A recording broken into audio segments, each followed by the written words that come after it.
जय श्री कृष्ण। ओम नमो भगवते वासुदेवाय नमः। क्या आप जानते हैं कि राजा इंद्र को अपने गुरु बृहस्पति का अपमान करने से क्या फल मिला? तो आइए हम आपको बताते हैं कि इंद्र का ऐसा करने से क्या हुआ। एक बार देवताओं के राजा इंद्र अपनी पत्नी शची देवी के साथ विराजमान थे और सिद्ध, चारण तथा गंधर्व जैसे देवतागण उनकी प्रशंसा कर रहे थे।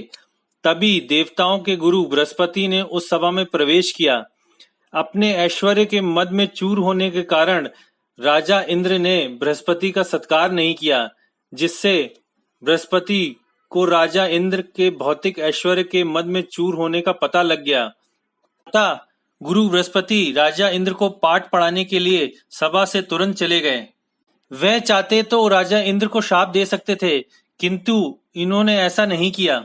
स्वर्ग के राजा इंद्र ने तुरंत ही अपनी भूल समझ ली और इंद्र को अत्यंत पश्चाताप हुआ कि अपने ऐश्वर्य मद के कारण वह अपने गुरु का आदर करना भूल गया। वह अपने गुरु से क्षमा मांगने हेतु अपने महल से चल पड़े। तब सर्वाधिक शक्तिमान गुरु बृहस्पति उनके भाव को समझ गए और वह अदृश्य होकर अपने घर से चले गए, क्योंकि राजा इंद्र की अपेक्षा वह आत्मज्ञान में अत्यधिक आगे थे। यद्यपि इंद्र ने अन्य देवताओं की सहायता से गुरु बृहस्पति की काफी खोजबीन की, किंतु वह उन्हें पा न सके। राजा इंद्र की दयनीय दशा का समाचार पाकर असुरों ने अपने गुरु शुक्राचार्य के आदेश से अपने आप को हथियारों से सज्जित किया और देवताओं के विरुद्ध युद्ध छेड़ दिया। अपने गुरु का निरादर करने के कारण राजा इंद्र का समस्त ऐश्वर्य जाता रहा और असुरों ने एक बड़े युद्ध में देवताओं को परास्त कर इंद्र के सिंहासन को हथिया लिया। इस तरह अपने गुरु का अपमान करने से इंद्र को अपना सिंहासन छोड़ना पड़ा।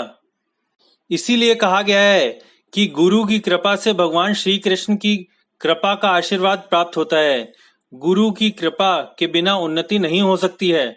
यद्यपि इंद्र के समक्ष सभी असुर तुच्छ थे, किंतु उन्होंने अपने गुरु के बल से इतनी शक्ति प्राप्त कर ली कि वह इंद्र के सिंहासन को भी छीन लिया।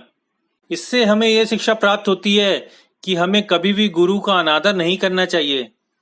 श्री भगवान का कथन है कि मनुष्य को चाहिए कि वह गुरु को ही साक्षात श्री भगवान मानकर उनका आदर करे और कभी भी गुरु का अनादर ना करे। आशा करते हैं कि ये प्रसंग